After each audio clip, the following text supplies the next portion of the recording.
Assalamualaikum warahmatullahi wabarakatuh. Selamat berjumpa lagi dengan channel ini. Dan bagi Anda yang baru tahu tentang channel ini, jangan lupa untuk mensubscribe, membagikannya dan menyalakan tombol notifikasinya.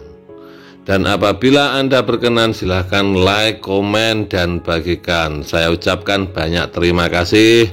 Semoga yang apa Anda lakukan benar-benar menjadi suatu amal ibadah baik, suatu sedekah jariah, karena di sini saya sedang melakukan istilahnya berbagi masalah pertanian pisang bagi seluruh petani pisang di Nusantara.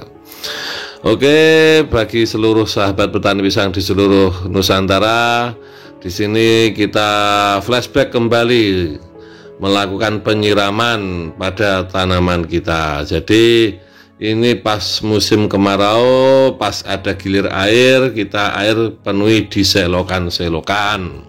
Setelah itu kita timba secara manual ke pohon pisang, ke perakarannya. Sahabat petani pisang, di sini saya akan menjelaskan salah satu 3 kunci. Jadi 3 kunci utama kita bertanam pisang sukses. Dalam arti insya Allah apabila kita melakukan dengan yang saya alami. Jadi ini ada suatu pengalaman saya berbagi kepada panjenengan semuanya, yaitu 3 langkah, 3 cara agar kita benar sukses menanam pisang dari 0 sampai panen. Semua ada di video-video saya. Jadi secara garis besar yang saya beri gambaran kepada panjenengan semuanya adalah 3. Yang pertama itu adalah pengolahan lahan. Jadi lebih baik kita mengolah lahan daripada tidak. Nah, mengolah lahan itu bagaimana? Ya, kita pertama buat dulu lubang. Nah, lubang itu tergantung dari karakter tanah, lokasi, dan lain sebagainya. Jadi lubang tanah bisa 50 kali 50, 50 kali 70, ataupun 30 kali 30, tergantung area lahan itu. Nah, setelah kita buat lubang, kita biarkan 2 minggu. Kalau saya seperti itu. Kalau ada kompos, taruhlah kompos di area lubang itu selama 2 minggu, asalkan kompos sudah terfermentasi atau matang. Terus kalau ada pertanyaan, loh bagaimana kalau komposnya belum matang? Lah, kalau komposnya belum matang, itu taruh saja di lubang yang sudah kita buat. Setelah itu kita buat untuk pembakaran, kita bakar-bakar sedikit. Kalau di situ ada sampah atau ada dedaunan, kita bakar di area perbonggolan. Yang berguna apa? Agar kotoran hewan itu benar-benar mati dan area lubang benar-benar steril. Karena apa? Sudah terkena sinar matahari kurang lebih 1 minggu atau 2 minggu, tergantung panjenengan semua. Kalau saya biarkan 2 minggu. Yang bertujuan apa? Agar benar-benar racun yang ada di dalam tanah bisa terkena sinar matahari, oksigen masuk, racun hilang, dan lain sebagainya. Jadi itu adalah salah satu langkah awal untuk bertanam pisang, yaitu pengolahan lahan yang terbagi menjadi 1 pembuatan lubang. Setelah itu, kalau lahannya kita sawah, kita harus membuat drainase atau penyiraman.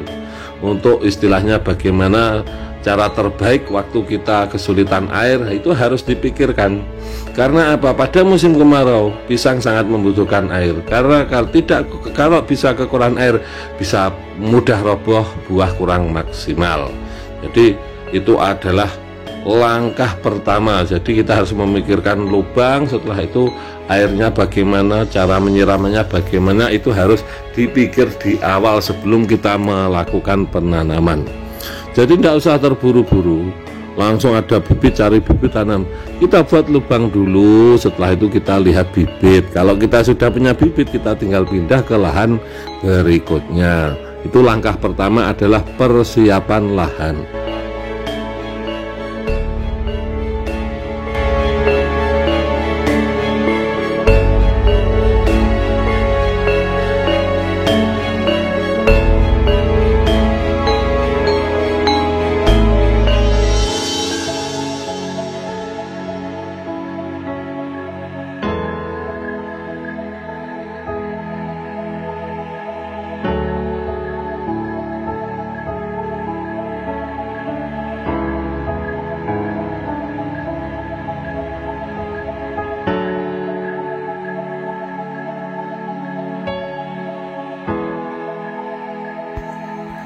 Dan yang kedua adalah bibit.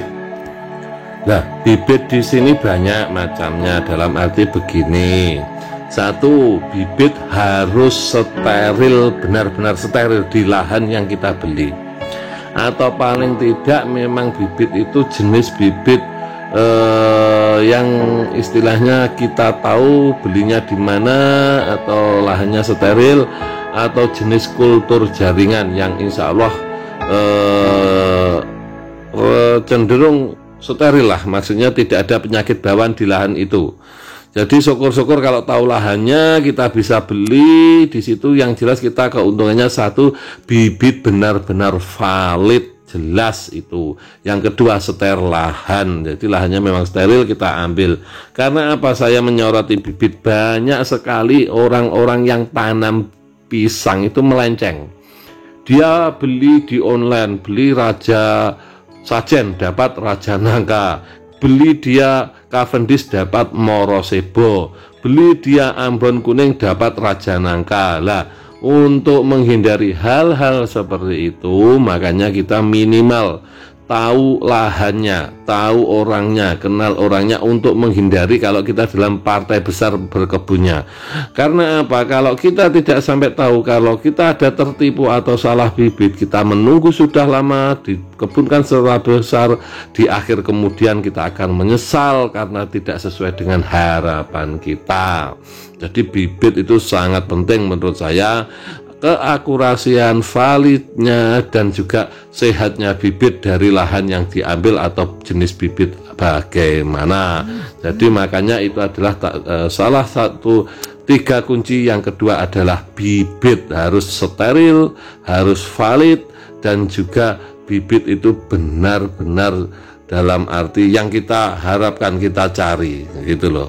Jadi tidak sampai salah bibit.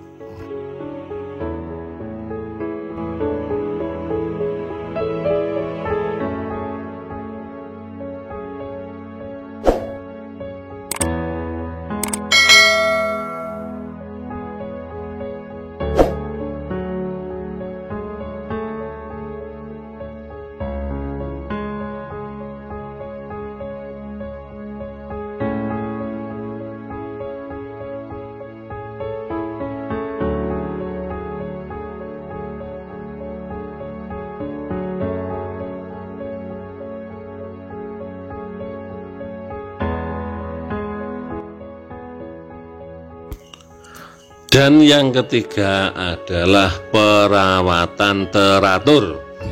Jadi perawatan teratur di sini mengandung berbagai macam aspek. Yang pertama, salah satunya yang dimaksud perawatan teratur, kita harus mempunyai program yang jelas. Semisal begini, kita pupuk berapa bulan sekali, atau kita melakukan penyemprotan insektisida, fungisida, atau pakai kompos berapa bulan sekali, itu harus jelas. Jadi kalau perlu kita catat di tanggalan.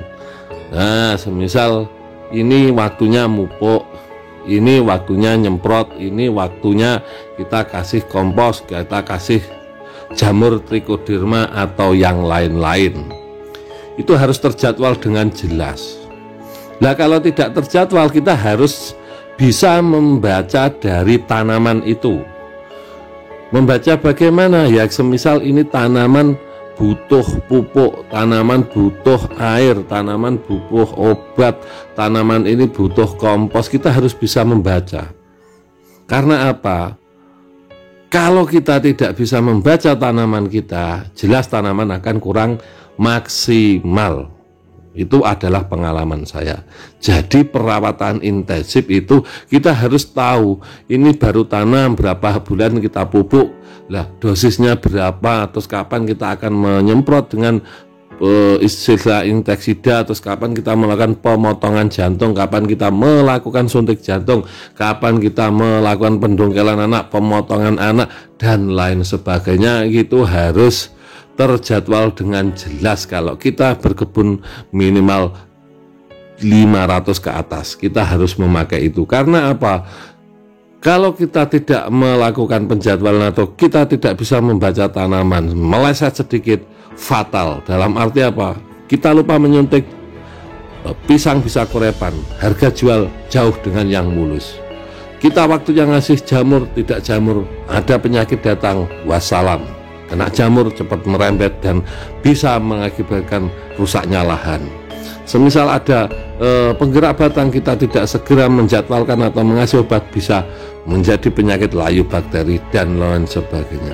Jadi harus ada penjadwalan atau paling tidak kita harus mengenal tanamannya.